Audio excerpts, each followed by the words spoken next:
Kim Tae-ho looked out the window of the transport ship and saw stars everywhere. This was his first time leaving Earth, and everything felt strange. The ship was taking him to Galactic University Station Harmony, a huge space station where students from many different planets came to study together. Tae-ho was 22 years old and had grown up in Perth, Australia.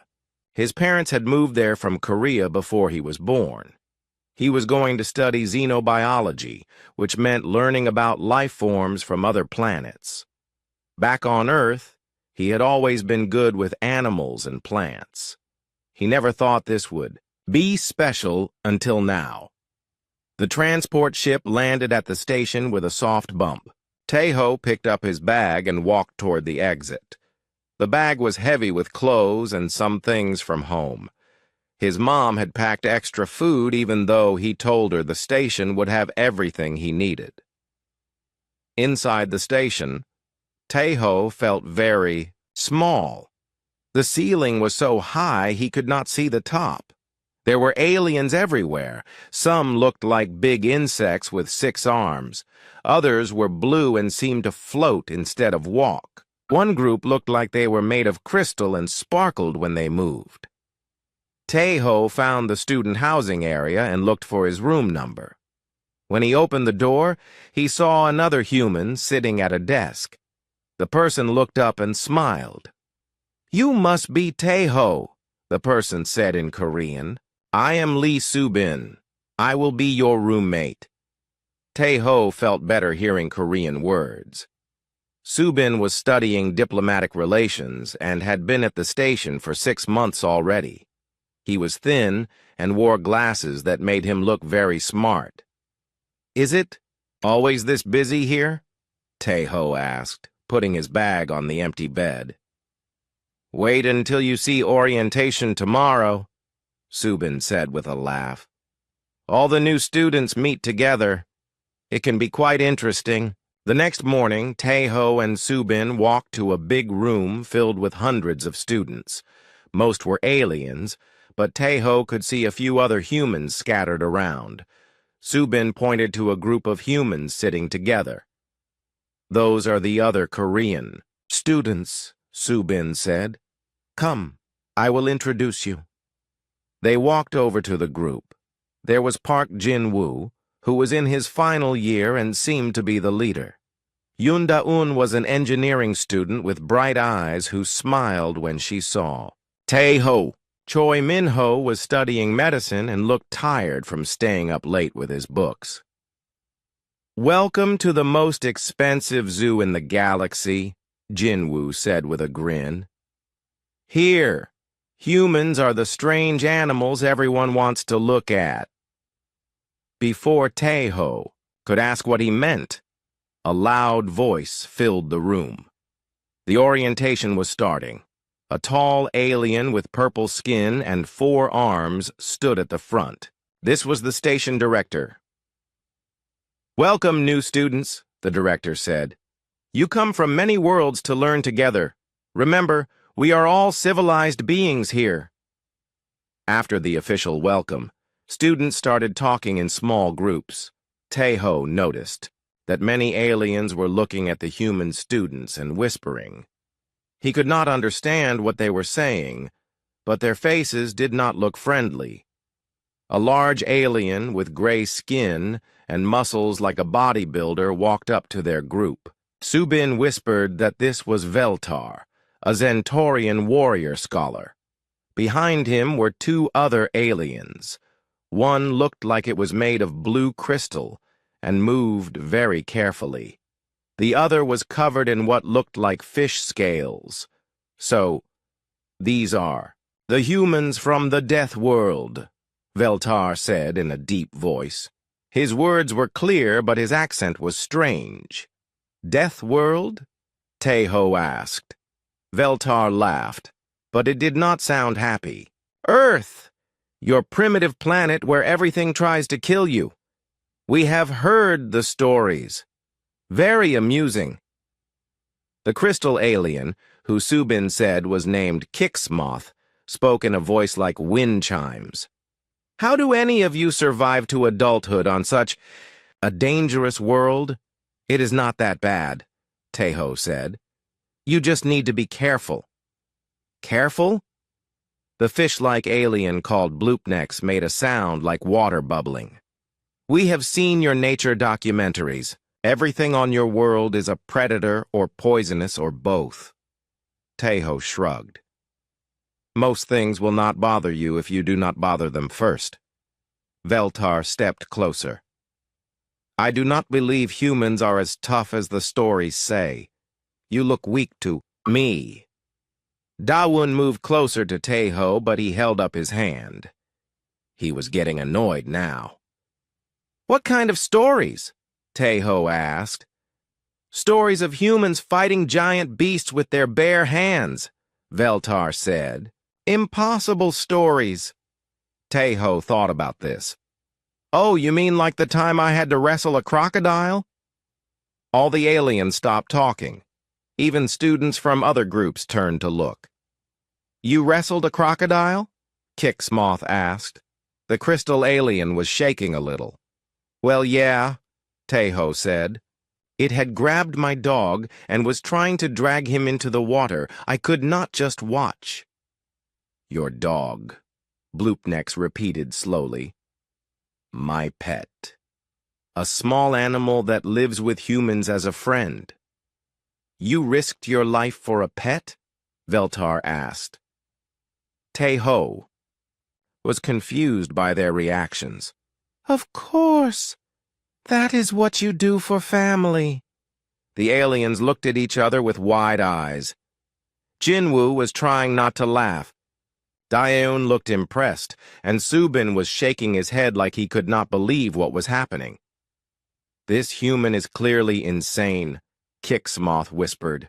Or lying, Veltar said, but he did not sound sure anymore.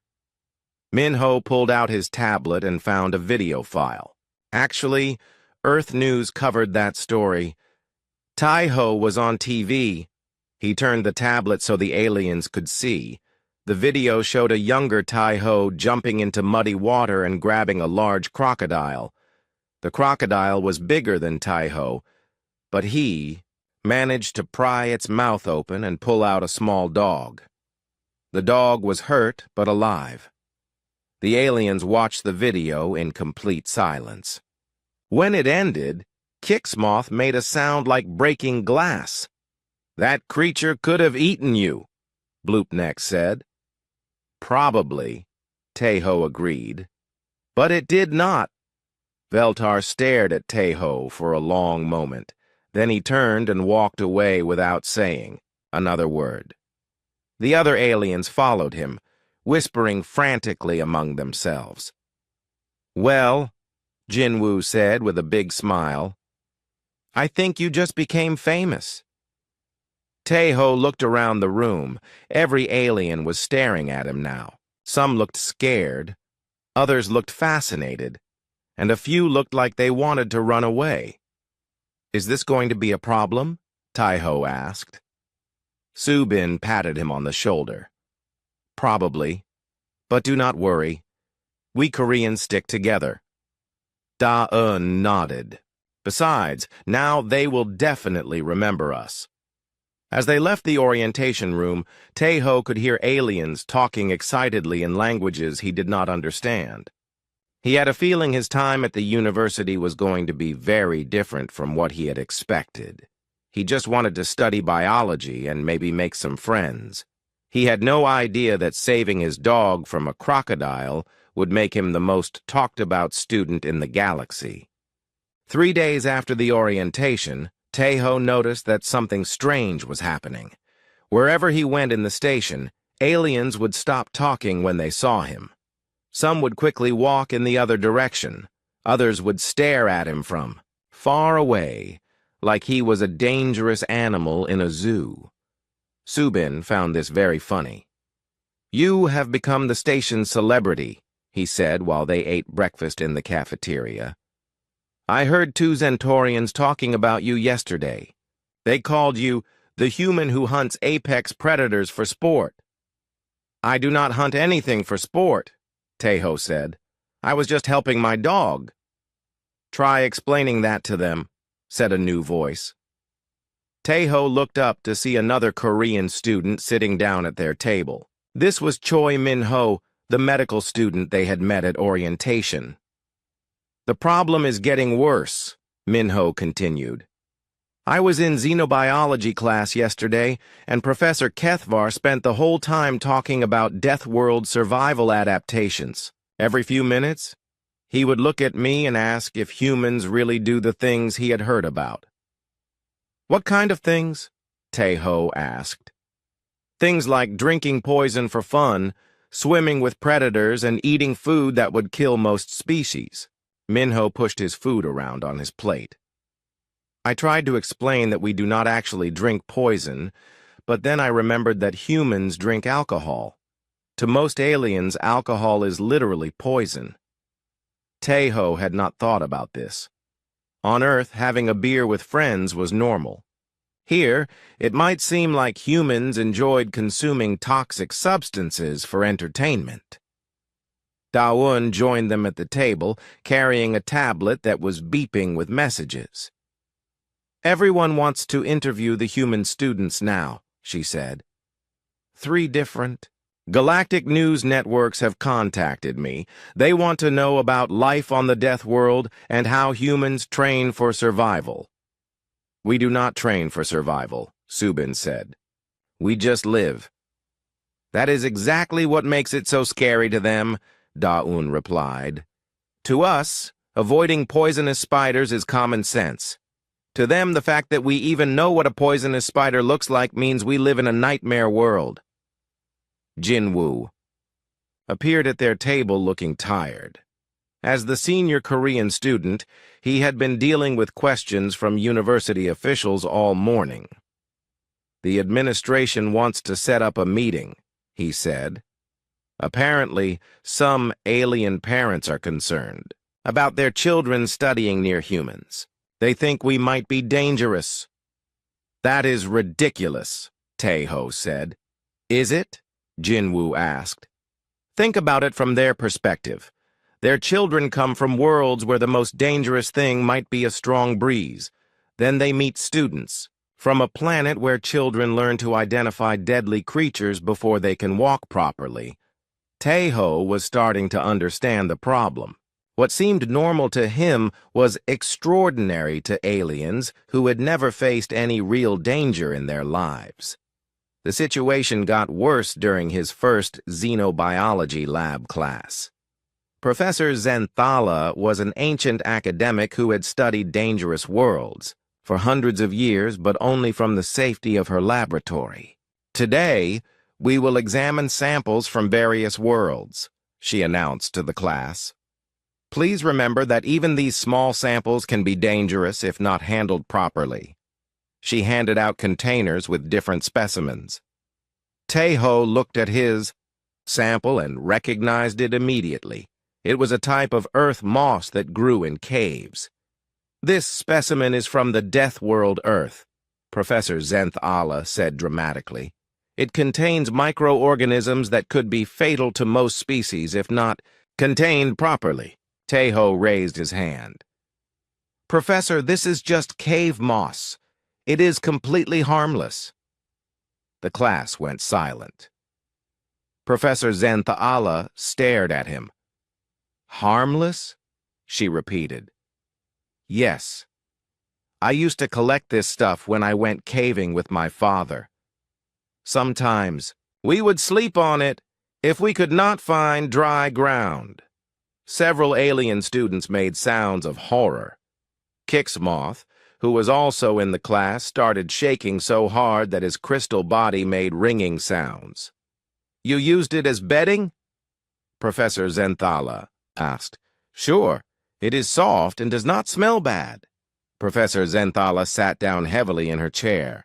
Young human, do you realize that this moss contains bacteria that would cause immediate organ failure in 70% of known species? Tae-ho looked at the moss again. It still looked perfectly normal to him. Really? It never hurt me. Because you are from Earth, Professor Zenthala exclaimed.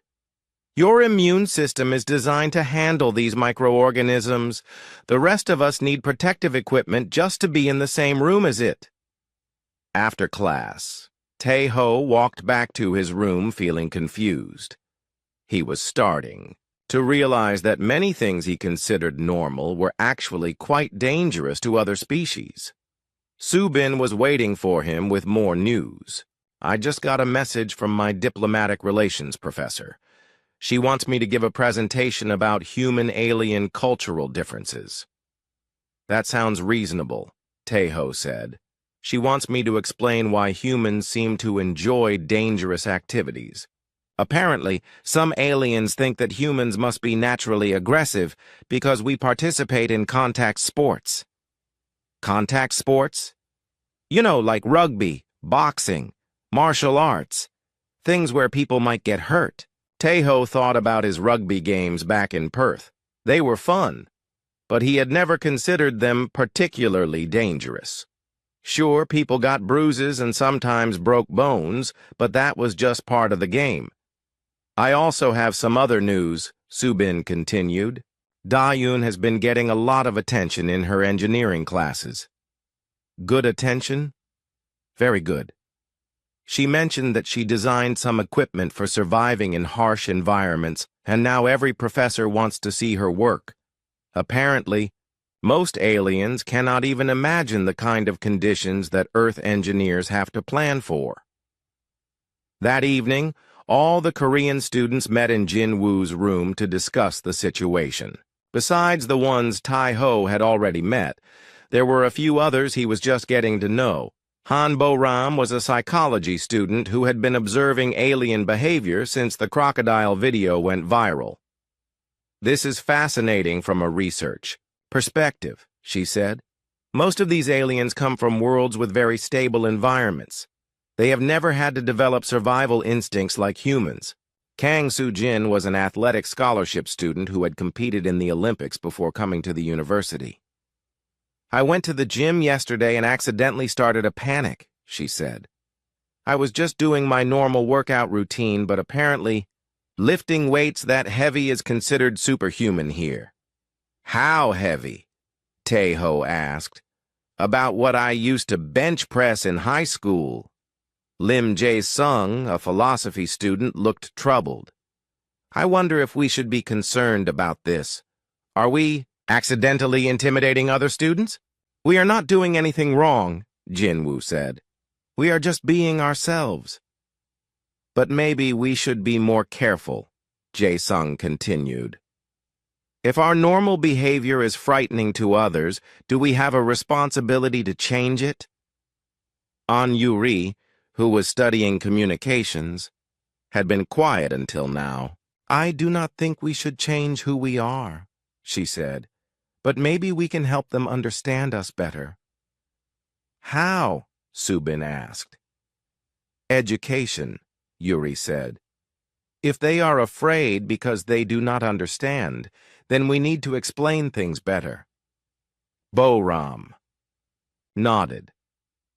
Yuri is right. Fear often comes from ignorance. If we can show them that humans are not actually dangerous, maybe they will relax. But what if we actually are dangerous?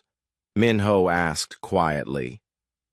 What if they are right to be afraid? The room went quiet. No one wanted to think about that possibility. Tae-ho broke the silence. I do not feel dangerous. I just feel normal. That might be exactly the problem, Bo-ram said thoughtfully. What feels normal to us might actually be extraordinary. We just do not realize it because we have nothing to compare it to. Later that night, Tae-ho lay in his bed thinking about everything that had happened. He had come to the university to study alien life forms, but instead he was learning about how alien life forms saw him. Tomorrow he had his first major biology lab assignment. He was supposed to work with alien lab partners to study bacterial cultures. He hoped it would go better than today's class. He had no idea that tomorrow would make today's problems seem small. The biology lab assignment was supposed to be simple. Tae-ho and his lab partner, Kix Moth, were meant to study bacterial cultures from different worlds and write a report comparing their survival strategies. What started as a routine academic exercise quickly became something much more complicated. Kix Moth had been nervous around Tae-ho ever since the crocodile video, but the crystal alien was trying to be professional. They set up their equipment in the lab and began examining samples under high-powered microscopes. "This sample is from my homeworld," Kix Moth said, his voice making soft, chiming sounds. "The bacteria here are very simple. They live in perfect conditions with no natural predators." Tae-ho looked through the microscope. The bacteria were indeed simple, just floating peacefully in their culture medium. "They look healthy," he said. "Now let us examine the Earth sample," Kix Moth said nervously. The Earth bacteria were immediately different. They were larger, more active, and seemed to be constantly moving and changing. Some were attacking others, while some were forming protective barriers. "Wow," Tae-ho said. "These guys are really going at it." Kix Moth made a sound like breaking glass. "Going at it?" "Fighting, competing for resources, adapting to survive. Look at that one. It just absorbed 3 others." Kix Moth stared at the microscope for a long time. When he finally looked up, his crystal body was dim with fear. "These bacteria are more aggressive than most sentient species I know." "Really? They seem pretty normal to me." "Normal?" Kix Moth's voice went up several octaves. "These microorganisms show more tactical intelligence than our military strategists." Other students in the lab had stopped their work and were listening to the conversation. Word spread quickly through the room that the human student was calling extremely dangerous bacteria normal. Professor Zenthala rushed over to their station. "What is the problem here?" "No problem," Tae-ho said. "We are just comparing bacterial behavior." Professor Zenthala looked through the microscope at the Earth sample. She watched for several minutes, her expression growing more and more shocked. "Student Tae-ho," she said slowly, "are you aware that these bacteria are displaying coordinated hunting behavior? Are they?" Tae-ho looked again. "I guess they are. Is that unusual?" Professor Zenthala sat down heavily. "Unusual? Most bacteria in the galaxy are peaceful. They simply absorb nutrients and reproduce. These specimens are actively hunting and killing other organisms. Well, yeah, that is how they survive on Earth. And you carry millions of these organisms inside your body?" Tae-ho nodded. "Billions, actually. They help with digestion and fight off infections." The professor stared at him for a long moment. Then she made an announcement to the entire class. "Students, we are witnessing something remarkable today. This human student carries within his body an entire army of microorganisms that are more militarily advanced than most spacefaring civilizations." The alien students began backing away from Tae-ho's lab station. Some left the room entirely. Kix Moth was shaking so hard that his crystal body was playing musical notes. "But they are helpful bacteria," Tae-ho protested. "They keep me healthy." "You have weaponized your own digestive system," Professor Zenthala whispered in amazement. Word of the bacterial army incident spread through the university faster than gossip at a high school reunion. By the time Tae-ho got back to his room, Subin was waiting with updates. "You are now officially the most talked-about student in university history," Subin said. I just heard 3 different versions of what happened in your biology lab. What? Did people say I did? Version 1. You brought biological weapons to class. Version 2. You demonstrated advanced military bacteria to terrorize other students. Version 3. You casually mentioned that humans are living ecosystems of warrior microorganisms.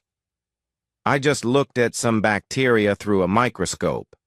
That is what makes it so terrifying to them. Their conversation was interrupted by a knock on the door. Jinwoo entered, followed by Professor Zenthala herself. "Student Tai-ho," the professor said. "I have a proposition for you." "What kind of proposition?" "The university administration has asked me to develop a new course about survival strategies on dangerous worlds. They want someone with practical experience to help design the curriculum." Tai-ho was confused. "I do not have any special training. I just grew up in Australia." "Exactly." Professor Zenthala's eyes were bright with excitement. "You have lifetime experience surviving on one of the galaxy's most dangerous worlds. Would you be willing to demonstrate some basic survival techniques for educational purposes?" Subin gave Tai-ho a warning look, but Tai-ho was curious. "What kind of demonstrations?" "Simple things. How to find safe water, how to make fire, how to identify dangerous plants. Basic skills that every Earth human learns." It sounded harmless enough. "I guess I could do that." Professor Zenthala clapped her hands together. "Wonderful. We will schedule the first demonstration for next week." After she left, Subin shook his head. "I have a bad feeling about this." "What could go wrong?" "It is just basic camping stuff." "That is what you said about the bacteria." The first survival demonstration was held in the university's main auditorium. Professor Zenthala had advertised it as an educational opportunity to learn about Deathworld adaptation strategies. The turnout was huge. Tai-ho stood on the stage looking out at hundreds of alien faces. Most looked nervous, but some seemed excited to see what the dangerous human would do. "Today I will show you how to make fire without modern tools," Tai-ho began. He had brought some wood and dry grass from the station's botanical gardens. He started with the bow drill method, spinning a stick against another piece of wood to create friction. To him, this was something he had learned in Boy Scouts. To the alien audience, it looked like he was creating energy from nothing. When the first spark appeared, several aliens gasped. When the spark caught the dry grass and burst into flames, Kixmoth fainted and had to be carried out of the auditorium. "Fire is useful for cooking food, staying warm, and scaring away predators," Tai-ho explained, holding up the small flame. "Scaring away predators?" asked a voice from the audience. "Sure. Most animals are afraid of fire, so a campfire keeps you safe at night." "You use fire as a weapon?" asked another voice. "Not as a weapon, just as protection." But the damage was done. The alien students were now convinced that humans not only fought dangerous creatures, but also controlled elemental forces to do it. The second demonstration was about finding safe drinking water. Tai-ho showed how to build a simple filter using sand, gravel, and charcoal to clean dirty water. "This removes most harmful bacteria and particles," he explained, pouring muddy water through his improvised filter. The filtered water came out clear. Tai-ho took a sip to show it was safe. Every alien in the audience made sounds of horror. "You just drank unprocessed planetary water," Professor Zenthala exclaimed. "It is filtered," Tai-ho said, "but it could still contain unknown microorganisms." "Probably, but my immune system can handle it." For the third demonstration, Tai-ho had brought some plants from the botanical gardens to show the difference between edible and poisonous varieties. This turned out to be his biggest mistake. "This plant is safe to eat," he said, holding up some leaves. "But this one will make you sick." He held up a different plant that looked very similar. "How can you tell the difference?" asked a student. "You learn to recognize the signs. The safe one has smooth edges and a mild smell. The poisonous one has jagged edges and smells bitter. And if you guess wrong, then you get sick and hopefully learn for next time." The auditorium went completely silent. "You learn by poisoning yourself?" Professor Zenthala asked faintly. "Not on purpose. But if you grow up around these plants, you eventually figure out which ones are safe." "How many times have you been poisoned?" asked a brave student. Teho thought about it. "Accidentally, maybe 5 or 6 times when I was a kid. Nothing serious." "Nothing serious," Professor Zenthala repeated. "You have survived multiple poisoning incidents and consider this normal childhood experience." When the demonstration ended, Teho thought it had gone well. He had shown some basic survival skills and answered questions. But the alien students filed out of the auditorium looking like they had just witnessed something impossible. That evening, the Korean students gathered in Jinwoo's room to discuss the aftermath. "Every alien on the station is talking about your demonstration," Da-eun said. "Some think you are the most impressive being they have ever met. Others think you are completely insane." "I just showed them how to make a campfire," Teho protested. "To them, you demonstrated mastery over natural forces," Boram explained. "Fire creation, water purification, and poison resistance. From their perspective, you might as well have shown them magic." "This is getting out of hand," Jae-sung said. "Should we be worried about how this affects human-alien relations?" "Too late for that," Yuri said, looking at her tablet. "The demonstration was broadcast to 17 different worlds. You are now galactically famous." Teho groaned. He had just wanted to help with an educational project. Instead, he had accidentally convinced half the galaxy that humans were supernatural beings who controlled elemental forces and casually survived repeated poisoning attempts. "What happens next?" he asked. "Professor Zenthala wants to schedule more demonstrations." The video of Teho's survival demonstration had been watched over 2 billion times across the galaxy. What was supposed to be a simple educational presentation had become the most viral content in interstellar history. Now, 3 weeks later, the consequences were arriving at the university in the form of very serious alien officials. Teho was eating breakfast when Jinwoo rushed into the cafeteria looking panicked. "We have a problem," Jinwoo said, sitting down heavily. "A big problem." "What?" "Now?" Subin asked. "Government officials from 12 different worlds are coming to the station today.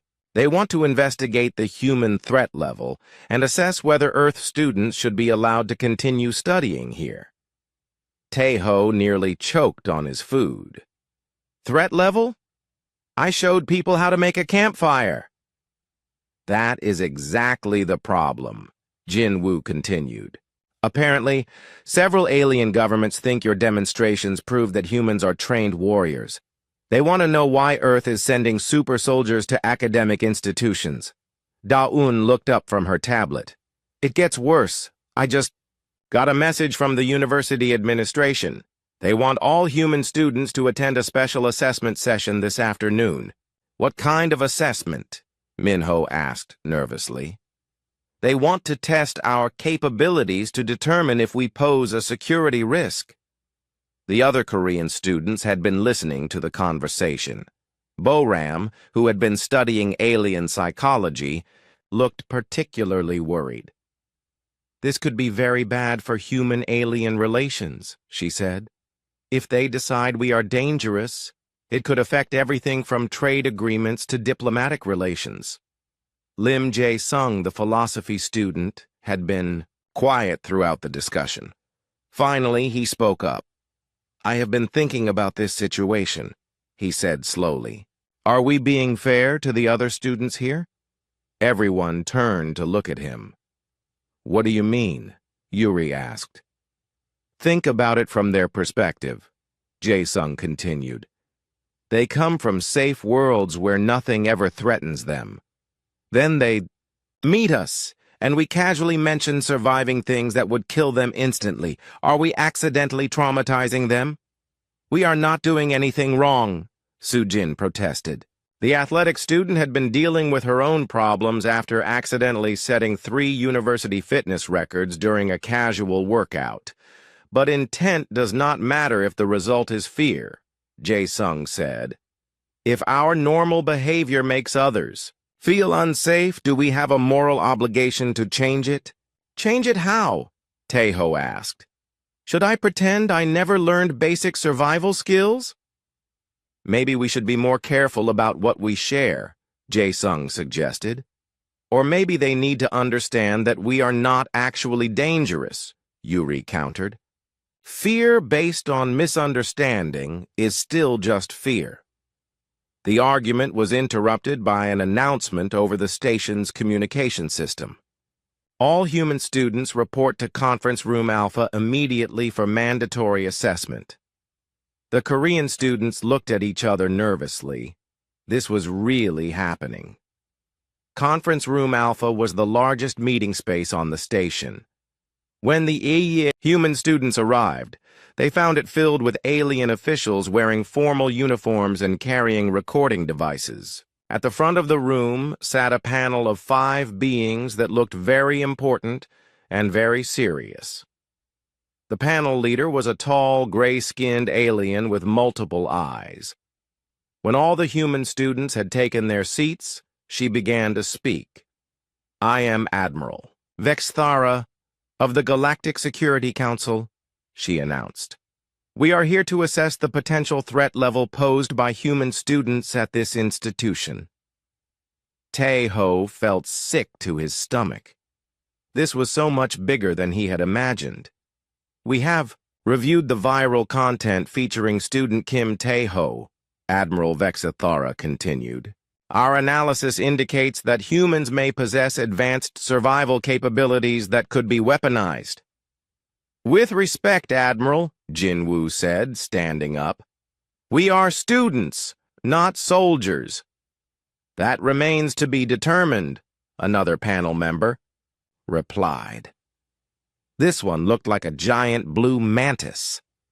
Student Kim Taeho demonstrated fire creation, water purification, and toxin resistance.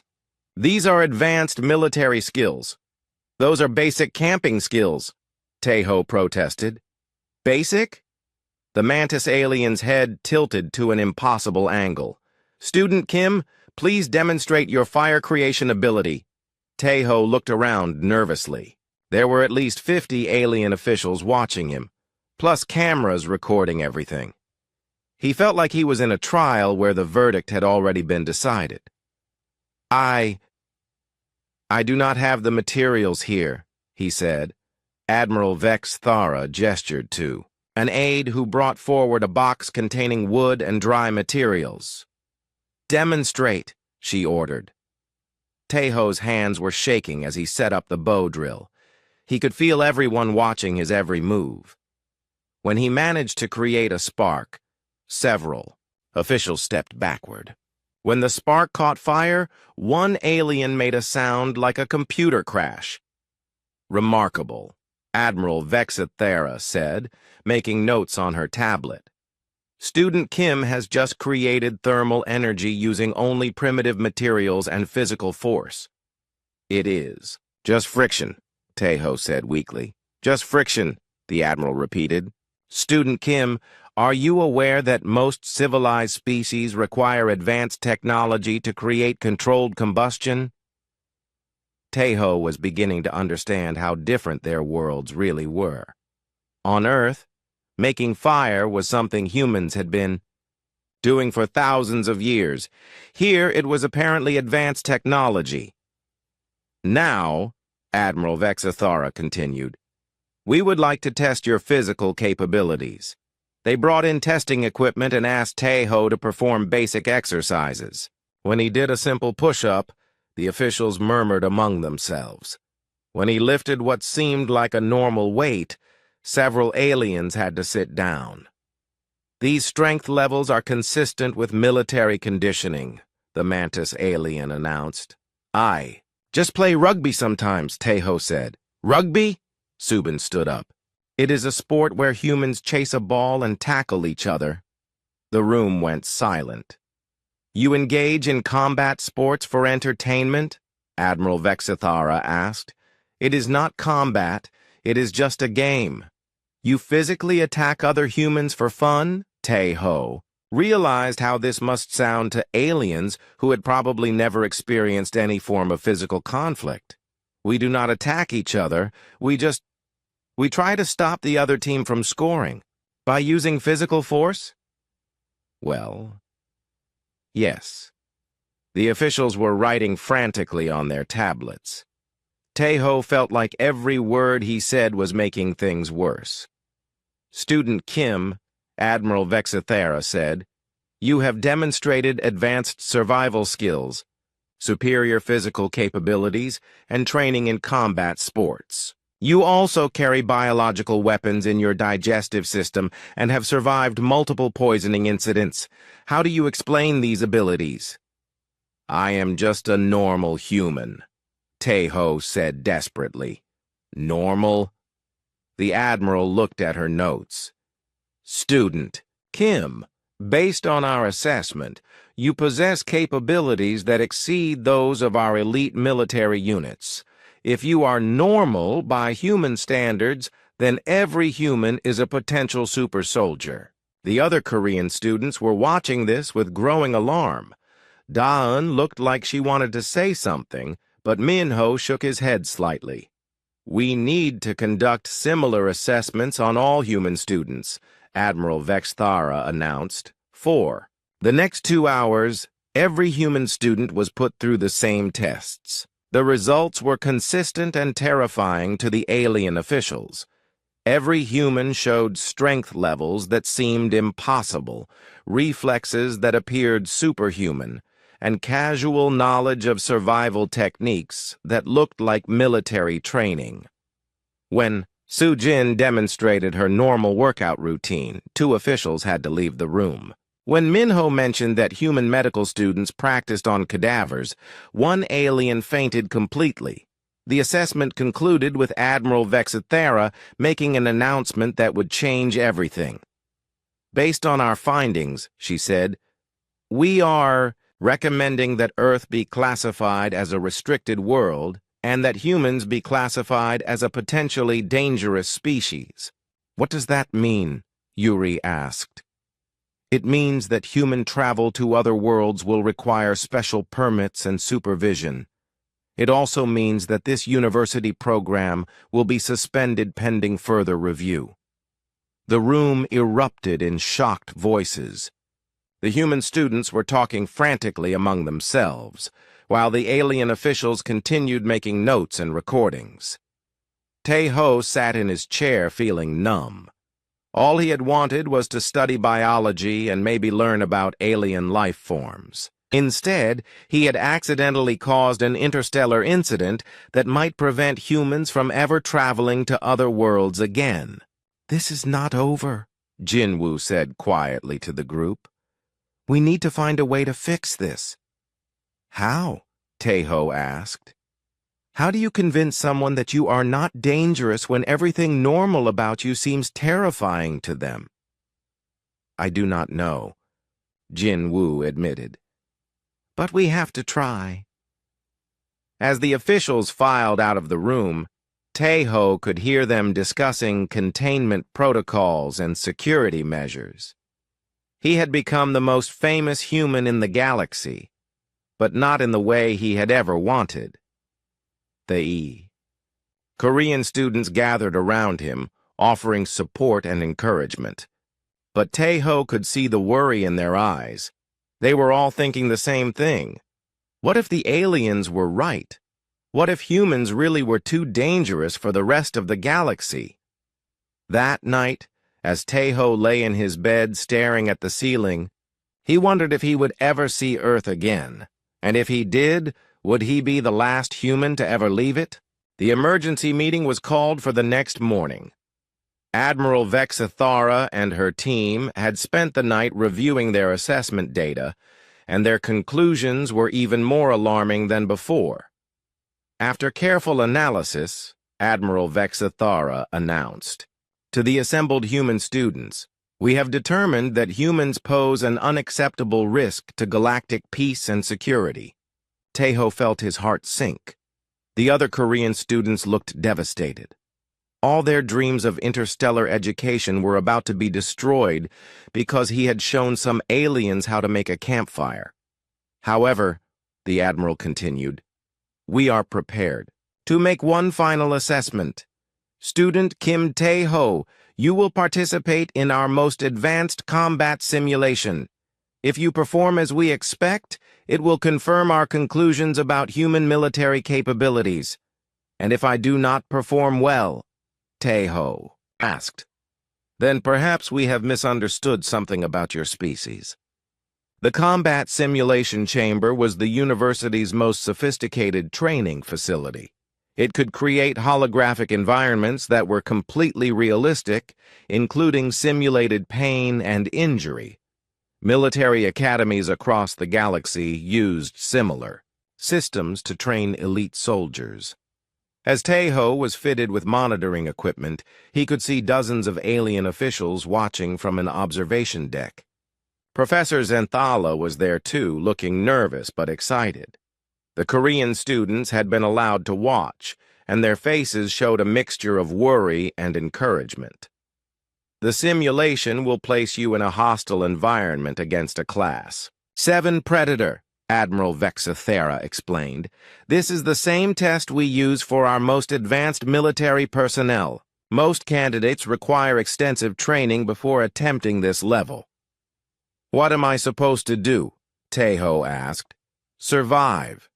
The simulation ends when you either defeat the Predator or are defeated by it." The chamber activated, and suddenly Tae-ho was standing in what looked like a dark forest. He could hear something large moving through the trees nearby.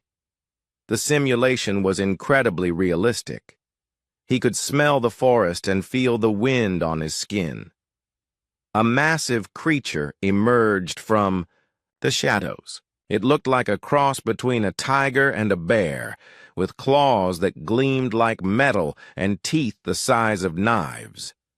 It was easily 3 times larger than any predator on Earth. Tae-ho's first instinct was not to fight. Instead, he did what any reasonable person would do when facing a dangerous animal. He tried to make himself less threatening. He avoided direct eye contact, moved slowly, and spoke in a calm, quiet voice.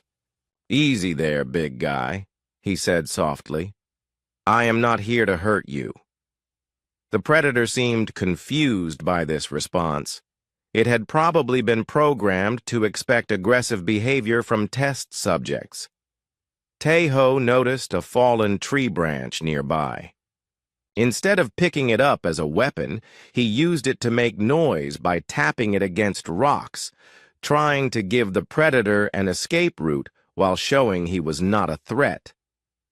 In the observation deck, Admiral Vexithara was staring at her monitors in confusion.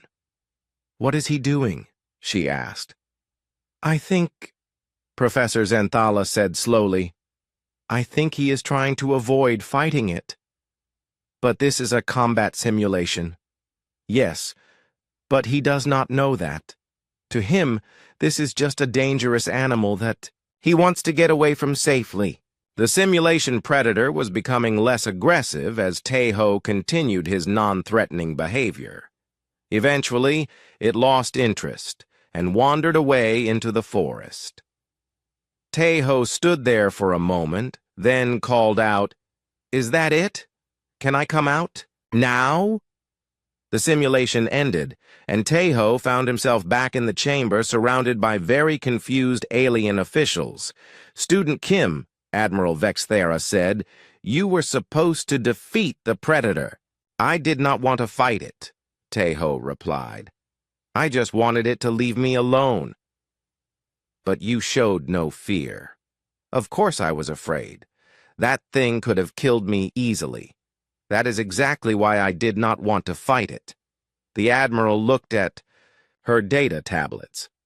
"According to our readings, your stress levels remained remarkably low throughout the encounter." "Well, yeah. Fighting would have been much more stressful." Boram, watching from the observation deck, suddenly started laughing. The sound was so unexpected that everyone turned to look at her. "I understand now," she said, wiping tears from her eyes. "I finally understand what has been happening." She turned to address the room. "Admiral, you have been testing humans for combat capabilities, but that is not what makes us special." "Explain," Admiral Vexthara demanded. "What makes humans special?" "Is not that we are fighters. What makes us special is that we are survivors. We do not seek out danger. We just live in a world where danger is normal." She pulled up a holographic display showing Earth's environmental data. "Look at this planet," she continued. "Constant natural disasters, predators, diseases, extreme weather, poisonous plants and animals. Most species would have gone extinct on Earth within a few generations." "So how did humans survive?" the Admiral asked. "By becoming very, very good at not dying," Boram explained. "Every human who reaches adulthood has automatically passed survival tests that would eliminate most other species. Not because we are warriors, but because we are adaptable." Professor Zenthala was nodding excitedly. "That explains everything. Student Kim's behavior in the simulation was perfect survival strategy. Avoid unnecessary conflict, assess threats carefully, find peaceful solutions when possible."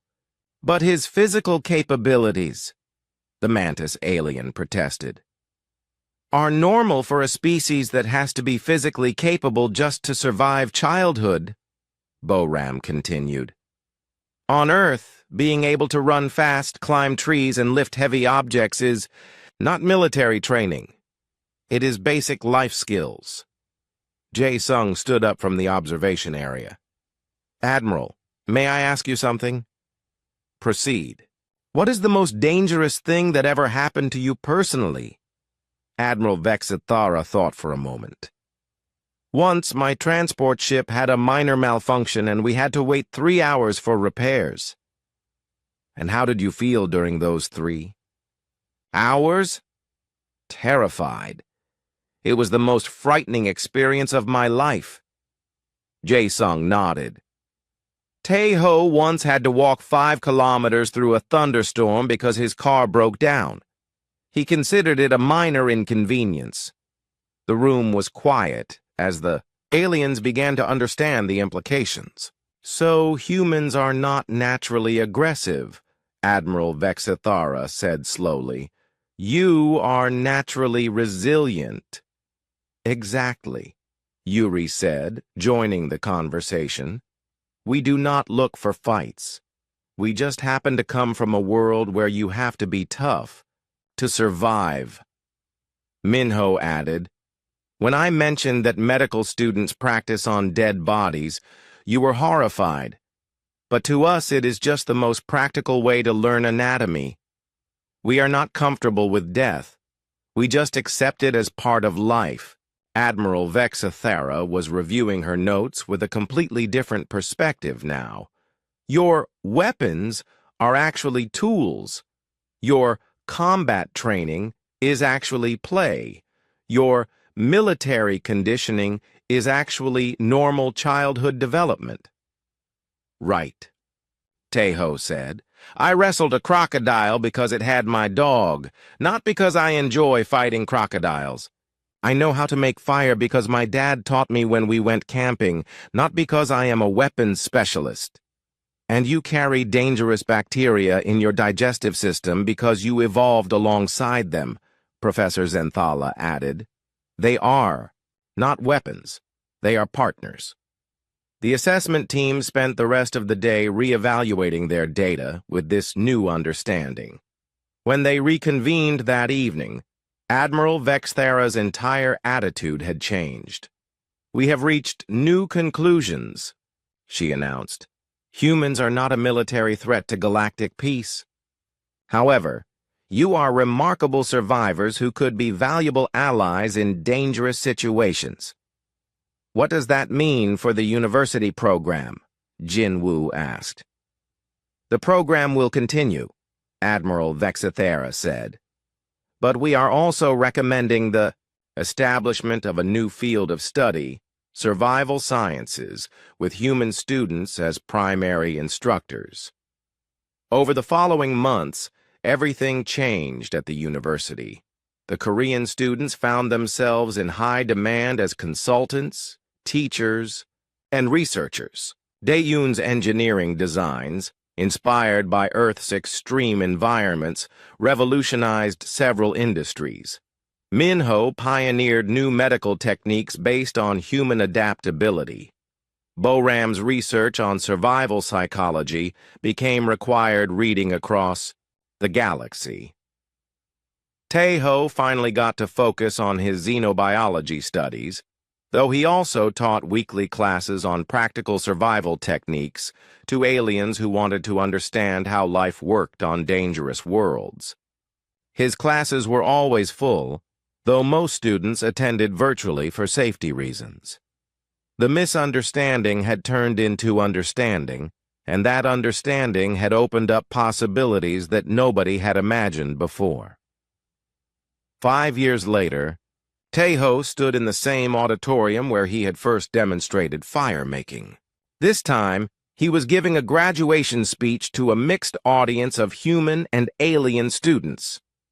"When I first came here," he said, "I thought I was just a normal guy from Australia who wanted to study biology. I learned that normal is relative, and that what seems ordinary to one person can seem extraordinary to another."